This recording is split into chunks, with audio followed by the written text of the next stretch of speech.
Ini warung Mamah Dian. Saya mendengar informasi dari orang lain yang saksi. Dia saksi mata, ya. Saksi mata kejadiannya malam itu. Dia sedang nunggu di sini. Ini toilet. Kamera toilet, ya. Toilet di sini. Dia di sini. Jadi menurut dia, orang tadi yang barusan ngobrol saya tadi, saya salat zuhur sebentar, ya. Sekarang jam 14 kurang 13.55. Tadi sholat di musola situ. Lalu saya ngobrol. Ada yang menjelaskan dia saksi mata. Saksi mata, jadi ada mobil satu dipepet. Dipepet di Palang, maksud dia di Palang. Dan di situ polisi banyak banget. Bahkan kata dia sejak sore jam 6 itu sudah banyak polisi. Saya tanya berapa mobil? Mobilnya 10 mobil lebih, dan 3 diantaranya mobil resmi patroli. Dan itu memang dari sore katanya udah banyak polisi.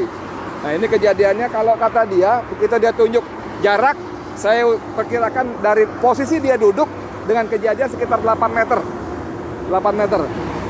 Jadi kalau polisi mengatakan ada baku tembak menembak, sekali lagi si saksi mata tadi yang tidak ingin ditampilkan nama apalagi wajahnya mengatakan cuma 2 kali, tidak ada tembak-tembakan. Dan dia mengatakan bahwa yang menembak adalah polisi. Orang yang di dalam mobil sama sekali tidak membawa senjata karena tidak melakukan tembakan balasan. Jadi langsung dipalang gitu, dari depan nembak pakai laras panjang. Saya tanya, kamu lihatnya pakai pistol apa laras panjang? Laras panjang. Benar, laras panjang. Jadi saudara, begitu ceritanya. Dan dia lihat 2 orang langsung tewas di tempat.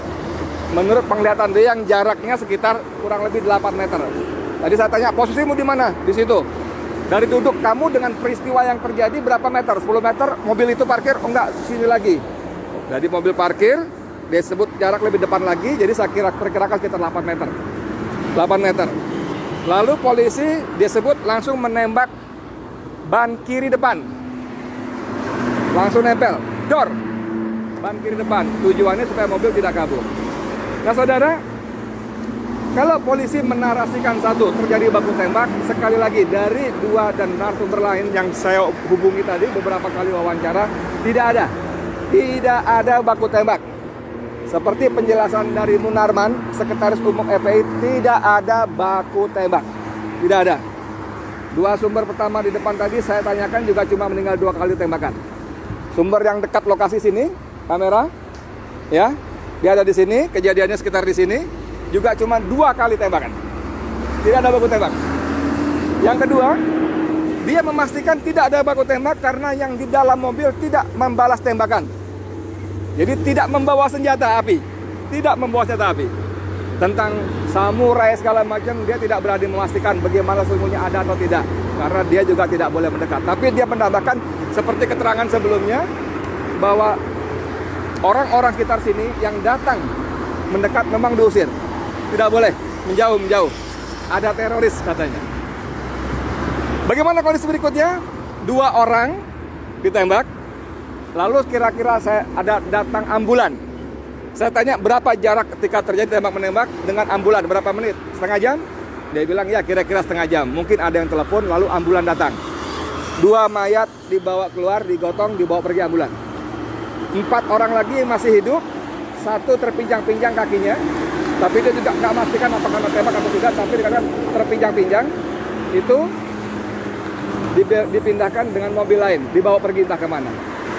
Saudara sekalian, saya Edi Mulyadi dari lokasi kilometer 50 tol Jakarta Cikampek ingin memastikan bagaimana situasi sebenarnya. Apakah benar cerita dari versi polisi yang langsung disampaikan oleh Kapolda Metro Jaya Fadil Imran, atau versi FPI seperti disampaikan oleh Munarman dan Ketua Umum FPI Kiai Sobri Lubis. Walaupun lebih banyak Munarman yang menyampaikan. Jadi dari beberapa kejadian, beberapa keterangan saya sementara ini menyimpulkan bahwa informasi dari polisi tidak akurat. Saya tidak berani bilang bohong, tapi tidak akurat. Karena saya bicara dengan beberapa saksi mengatakan memang tidak ada baku tembak, tidak ada tembak menembak. Dan lagi memang walaupun kejadiannya sudah dini hari, ini jalur ini ramai, selalu ada saja mobil yang lewat. Dan seperti banyak kita temukan dalam grup-grup WA di media sosial, tidak ada garis polisi. Tidak ada garis polisi seperti yang diceritakan oleh narasumber saya tadi. Tidak ada garis polisi.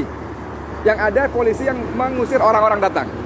Tidak ada garis polisi, tidak ada apa istilahnya olah TKP dan sebagainya, tidak ada. Tidak ada.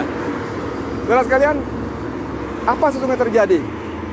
Sekarang kita baca bagaimana Komnas HAM dan berbagai lembaga-lembaga yang concern dengan hukum dan HAM, hak asasi manusia, sudah mulai bersuara. Ini diduga kuat ada abuse of power, ada penyimpangan kekuasaan, ya.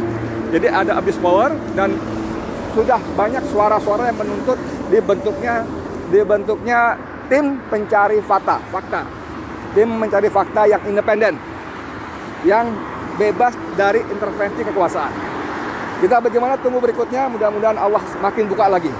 Allah buka lagi bagaimana kekuasaan sudah digunakan untuk hal-hal yang tidak pada tempatnya. Karena kalau dikuntit, harusnya yang menguntit itu tidak ketahuan, harusnya.